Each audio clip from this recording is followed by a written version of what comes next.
Hello everyone, स्वागत है आप सभी का एक बार फिर से आपके प्यारे पुनीत सर की क्लास में। अक्सर मुझसे बच्चे ये क्वेश्चन करते हैं कि सर एग्जाम में स्पीड नहीं आ रही, स्पीड कैसे बनेगी, या जब आप प्रैक्टिस करते तो वो स्पीड नहीं आ पाती जो आपको आनी चाहिए, जो उन बच्चों की आती है जिनका सिलेक्शन होता है। तो एक बार बोर्ड को देखिए, मैंने यहाँ पर आपके लिए कुछ लिखा है।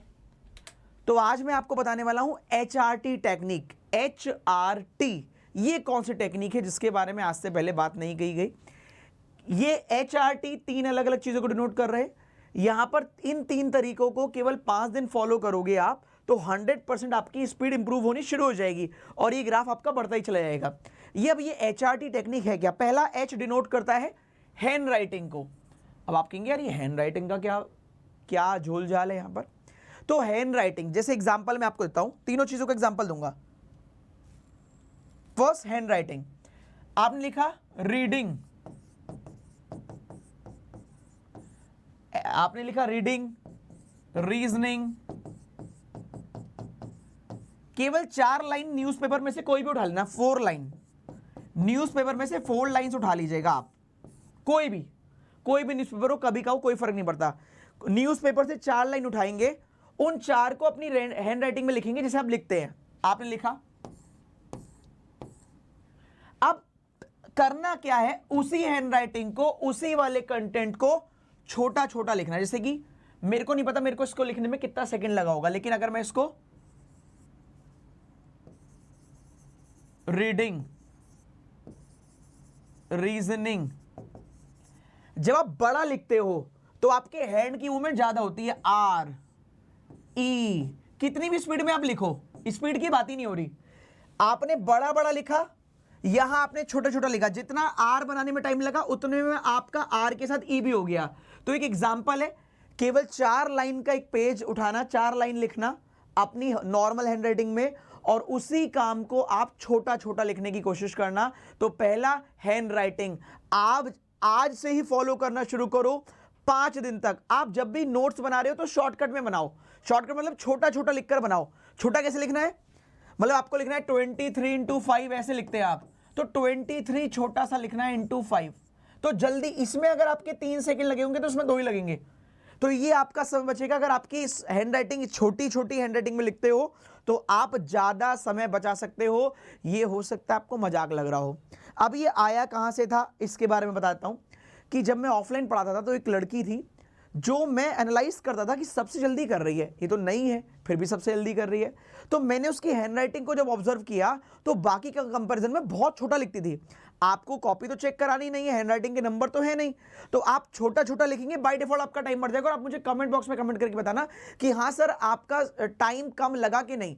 इंग्लिश में भी बचेगा, रीजनिंग बचेगा, मैथ में बचेगा। जो आप चीजें लिखते हो छोटी छोटी लिखना है उसी चीज को, तो आपका समय बचेगा, गारंटी से बचेगा। और जैसे आपने लिखा रीजनिंग, लिखा रीजनिंग, रीजनिंग आप बड़ा लिखते थे तो आपको रीजनिंग छोटा लिखना है। आप छोटे का मतलब स्मॉल राइटिंग में नहीं, आप वैसे ही लिखो।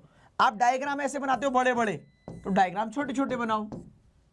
सही है, छोटा लिखोगे तो आपका एफर्ट कम लगेगा। देखो ये कितनी देर में बना था, कितनी देर बन गया, तो ये आपका समय बचाएगा। दूसरा काम, हैंड राइटिंग के बाद H हो गया हैंड राइटिंग के लिए। R रीडिंग, सबसे बड़ी प्रॉब्लम चाहे आप हिंदी में पढ़ते हो चाहे इंग्लिश में पढ़ते हो, हम लोग जब पढ़ते हैं ना तो कहीं ना कहीं रीडिंग में हम रीड करते हैं। तो रीडिंग सबसे बड़ी प्रॉब्लम है हर एक बच्चे की जिसकी स्पीड नहीं बढ़ पाती। अगर आपकी रीडिंग अच्छी है तो आपकी आधी प्रॉब्लम तो वैसे ही सॉल्व। कुछ बच्चे होते हैं जिनको ये प्रॉब्लम आती है कि वो रीड तो करते हैं पर उनको रीड करना पड़ता है। क्या आपके साथ भी ऐसा होता है? तो मेरी सलाह ये मानिए, अभी तो आपका एग्जाम नहीं है, एग्जाम तो अगस्त में है, तो आप अपने रीडिंग वाली स्किल को ना थोड़ा इंप्रूव करिए यार। आप रीडिंग करते वक्त ना कोशिश कीजिए, अब आप रीड कर रहे हो तो समझ भी पाओ। 1 लाइन पढ़ी तो समझ में आए, 2 लाइन पढ़ी तो समझ में आए, पूरा कनेक्ट करते हुए पढ़िए और समझने की कोशिश कीजिए। क्योंकि जितना आप रीडिंग कितनी भी तेज कर लो, मान लो आपने जल्दी से एक लाइन पढ़ ली, आप समझ ही नहीं पाए तो दोबारा पढ़नी पड़ेगी, बात वही आ गई। तो आपको क्या करना है, रीडिंग ऐसे करनी कि आपको मीनिंग एक ही बारी में निकल जाए। जो जो बच्चा रीडिंग करता है उसका टाइम बाय डिफॉल्ट पजल में, डीआई में जब बढ़ जाता है। अर्थमेटिक के क्वेश्चन करोगे, जीए के बड़े बड़े क्वेश्चन करोगे तो बाय डिफॉल्ट आपका टाइम बढ़ जाएगा। मैं यहां पर रीजनिंग की बात करने नहीं आया, मेरे को तो आपको सिलेक्शन दिलवाना है, तो मैंने सबकी चीजों की बात कर रहा हूं। तो रीडिंग करिए, इस तरीके से करिए कि आप जब पढ़ रहे हैं तो आपको एक ही बारी में समझ में आए। अवॉइड री रीडिंग, ठीक है। तीसरा ट्रस्ट, थर्ड ये हो गया हैंड राइटिंग, रीडिंग, और तीसरा ट्रस्ट। ट्रस्ट क्या करना है दोस्तों, प्रोसेस पर। जो ये मैंने बताए हैं ये वाले पॉइंट आप 5 दिन तक इंप्लीमेंट करो, आपको एक ट्रस्ट होने लग जाएगा। जैसे कि एग्जांपल के लिए आपकी फैमिली में से एक मेंबर ऐसा होगा जो एक डॉक्टर के पास जाता है, हमेशा उसी के पास जाता है और उसी की दवाई उसको लगती है, और कोई दूसरा मेंबर होगा जिसको दूसरे की दवाई लगती है।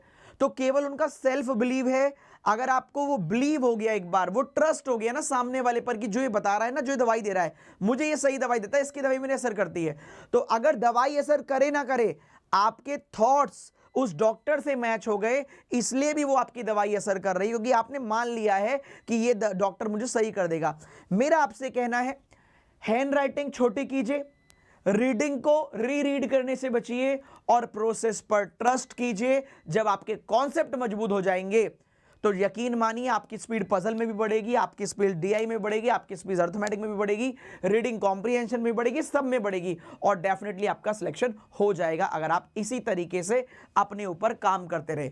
मैंने नहीं कहा एक दिन में स्पीड बढ़ेगी, 5 दिन में आपको दिख जाएगा कि हाँ यार कुछ ना कुछ तो फर्क पड़ा है, और धीरे धीरे आपकी स्पीड इंप्रूव करती रहेगी। और यही मेरा काम है कि आपको वो सारी चीजें बताना जो आपके सिलेक्शन में काम आ सके। स्किप स्टोर, बिना मचाए शोर, लाखों लोगों का इस चीज से सिलेक्शन हुआ है। डेफिनेटली अगर इसको फॉलो करोगे तो गारंटी से आपकी बार आप इससे शोर मचाओगे कि सर आपने एक दिन ये वीडियो करी थी, मजा आ गया। छोटी सी इंफॉर्मेशन, और इसको सुनने के बाद छोटा सा प्रमोशन आप एक सुन सकते हैं। अनअकैडमी ने आरंभ करे जीत का सफर, मतलब अगर आप चाहते हैं अपना सफर आरंभ करना अनअकैडमी के साथ, तो 50% ऑफ आपके लिए लगा रखा है। मतलब आज प्राइस केवल 2750 है अगर आप इस कोड का इस्तेमाल करते हैं तो।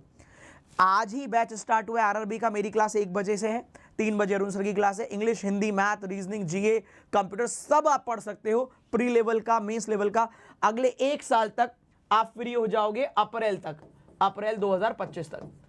तो सब्सक्रिप्शन का प्राइस केवल इतना है, क्योंकि अनअकैडमी चाहता है आप पढ़ें, तो आप पढ़िए, अपने करियर को टीम एबीपी के साथ शुरू कीजिए और सिलेक्शन लीजिए। अभी सक्सेस पार्टी करी थी, अगला नंबर आपका होगा, जरूर आइएगा।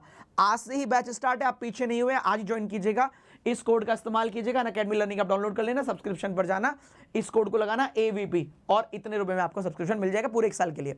जितनी बार वीडियो का मन करे उतनी बार रिकॉर्डेड देख सकते हो, लाइव देख सकते हो, जितने बैचेस चल रहे हैं, जितने चलने वाले सारे अटेंड कर सकते हो। ठीक है दोस्तों, तो इंप्लीमेंट करेंगे ये एचआरटी टेक्निक और 100% इसका फायदा उठाएंगे, और कमेंट करके बताएंगे वीडियो आपको कैसा लगा। Thank you so much, love you all, जय हिंद, जय भारत, पढ़ते रहिए, आगे बढ़ते रहिए, थैंक यू।